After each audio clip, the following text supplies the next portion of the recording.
Hello everyone, कैसे हो आप सब। आज हम अपनी हिंदी की पाठ्य पुस्तक निकुंज का पाठ 5 राजीव की बहादुरी पढ़ेंगे।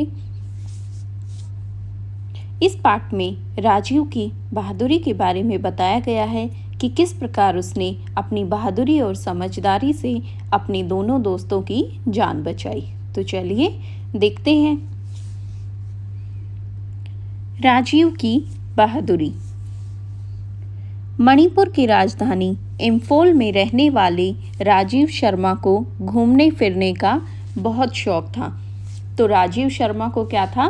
घूमने फिरने का बहुत अधिक शौक था। जब भी स्कूल में छुट्टियां होती, वह अपने दोस्तों के साथ विभिन्न स्थानों की सैर को निकल पड़ता। तो जब भी स्कूल में छुट्टियां होती थी तो क्या होता था? वो अपने दोस्तों के साथ अनेक स्थानों की सैर करने के लिए निकल पड़ता था। अर्धवार्षिक परीक्षाओं के बाद जाड़े की छुट्टियों में राजीव अपने मित्र भाग्यवन के घर रहने चला गया। अभी क्या था? अर्धवार्षिक परीक्षाएं जो थी वो खत्म हो चुकी थी। अब जाड़े की छुट्टियां हो गई थी। जाड़े की छुट्टियां मीन्स सर्दियों की छुट्टियां हो गई थी और उसमें वो अपने मित्र भाग्यवन के घर रहने के लिए चला जाता है। दोनों खूब घूमते फिरते। अब छुट्टियों में दोनों दोस्त खूब घूमते फिरते वहां पे। एक दिन घूमते घूमते राजीव और भाग्यवन काफी थक गए थे। एक दिन क्या हुआ कि वे दोनों घूम रहे थे, तो घूमते घूमते वे दोनों बहुत ज्यादा थक जाते हैं। रात को उन्हें शीघ्र ही नींद आ गई। थकने के कारण जो रात को है उन्हें लेटते ही नींद आ जाती है और वे दोनों सो जाते हैं। आधी रात के समय अचानक कमरे में धुआं भर जाने के कारण राजीव की नींद खुल गई। अभी आधी रात को क्या हुआ? अचानक से राजीव की नींद खुल जाती है। क्यों? क्योंकि कमरे में धुआं भर गया था, जिसके कारण उसकी नींद खुल जाती है। उसने देखा कि कमरे का दरवाज़ा जो रसोई घर से जुड़ा था जल रहा था। तो जब उसकी नींद खुली तो उसने क्या देखा कि जो कमरे का दरवाज़ा रसोई घर से जुड़ा हुआ है वो जल रहा है। वह फौरन खतरे को भांप गया। उसे जल्दी ही समझ में आ गया कि क्या हुआ है, कि आग लग गई है और आग की लपेटों को चीरता हुआ घर की पहली मंजिल की ओर दौड़ा।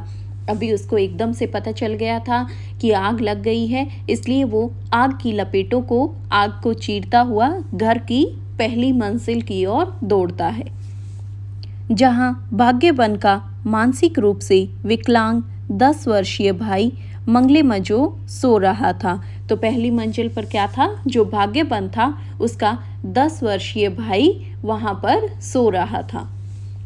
मंगले मजो उठो, मंगले मजो उठो, आग लग गई है, उठो। अभी राजीव ने मंगले मजो को उठाने की कोशिश की, उसको बार बार बोला कि मंगले मजो उठो उठो, आग लग गई है।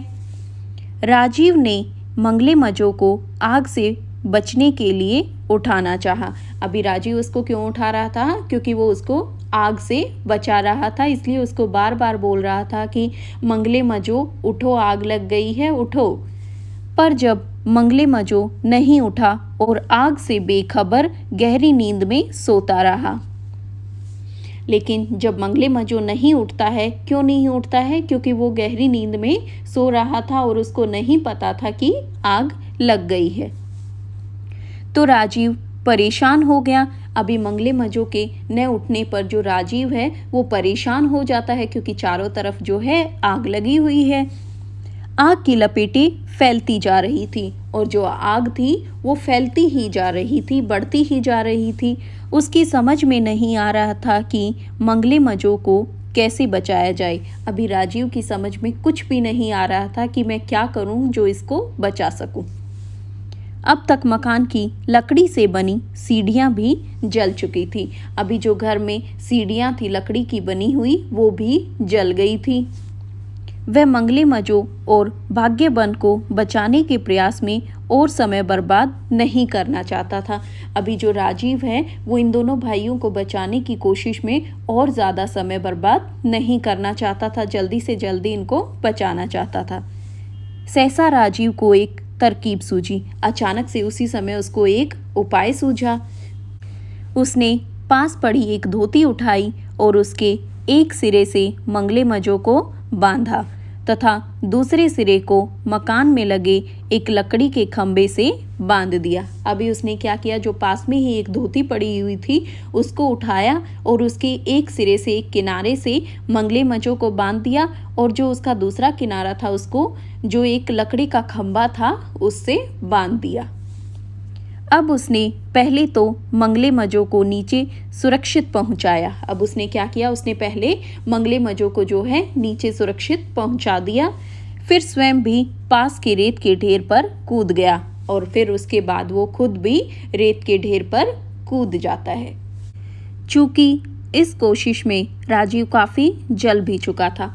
अभी मंगले मजों को बचाने की कोशिश में राजीव काफ़ी हद तक जल जाता है, इसलिए रेत के ढेर पर गिरते ही बेहोश हो गया। इसीलिए जब वह रेत के ढेर पर कूदा तो वहाँ गिरते ही वो बेहोश हो जाता है।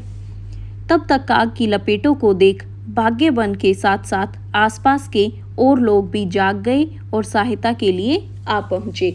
इतनी देर में क्या हुआ, आग की लपेटों को देखकर जो भाग्यवन था वो भी और जो आसपास के लोग थे वे सब जाग जाते हैं और उनकी मदद के लिए वहाँ पहुँच जाते हैं।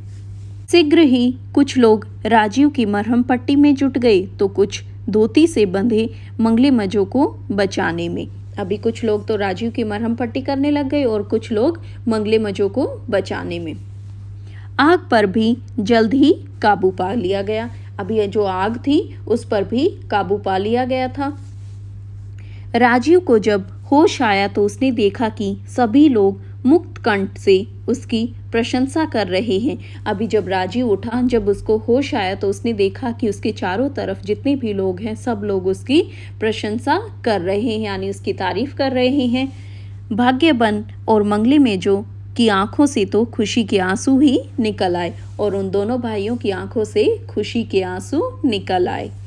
राजीव की इस बहादुरी के लिए वर्ष 1998 के गणतंत्र दिवस पर उसे सबसे बड़े राष्ट्रीय वीरता पुरस्कार के अंतर्गत संजय चोपड़ा पुरस्कार से सम्मानित किया गया।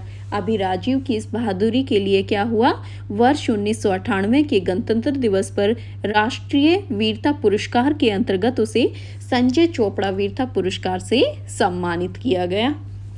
इस मौके पर जहां भाग्यवन एवं मंगले मेजों के माता पिता उस घटना में राजीव के धैर्य एवं साहस की प्रशंसा करते नहीं थक रहे थे, वहीं उसे ढेर सारा आशीर्वाद भी दे रहे थे।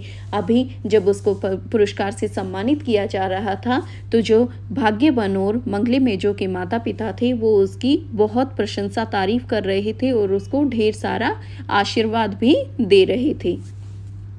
और तो और राजीव के माता पिता भी बेटे की बहादुरी पर कम खुश नहीं थे और जो राजीव के माता पिता थे वो भी उसकी इस बहादुरी पर बहुत अधिक खुश थे। तो बच्चों, आपने देखा कि इस पाठ में कैसे राजीव ने अपनी बहादुरी और समझदारी से अपने दोनों दोस्तों की जान बचाई। आशा करती हूँ आप सबको पाठ अच्छे से समझ आ गया होगा। अगर आपको मेरी वीडियो पसंद आई हो तो मेरी वीडियो को लाइक, शेयर और मेरे चैनल को सब्सक्राइब कीजिए।